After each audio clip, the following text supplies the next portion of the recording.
On now to race and politics in this country. Mr. President, you recently said of Vice President Harris, quote, "I didn't know she was black until a number of years ago when she happened to turn black, and now she wants to be known as black." I want to ask a bigger picture question here tonight. Why do you believe it's appropriate to weigh in on the racial identity of your opponent? I don't, and I don't care. I don't care what she is. I don't care. You make a big deal out of something, I couldn't care less. Whatever she wants to be is okay with me. But those were your words, so I'm asking. asking. I don't know. I mean, all I can say is I read where she was not black, that she put out, and I'll say that. And then I read that she was black, and that's okay. Either one was okay with me. That's up to her. That's up to her. Vice President Harris, your thoughts on this?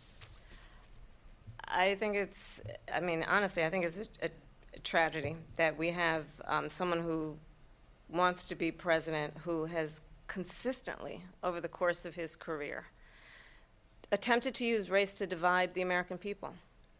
You know, I do believe that the vast majority of us know that we have so much more in common than what separates us, and we don't want this kind of approach that is just constantly trying to divide us, and especially by race. And let's remember how Donald Trump started. He was land, he owned buildings, and he was investigated because he refused to rent property to black families. Let's remember, this is the same individual who took out a full-page ad in the New York Times calling for the execution of 5 young black and Latino boys who were innocent, the Central Park 5. Took out a full-page ad calling for their execution. This is the same individual who spread birther lies about the first black president of the United States.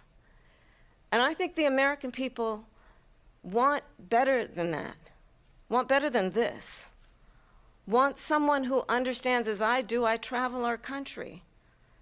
We see in each other a friend. We see in each other a neighbor.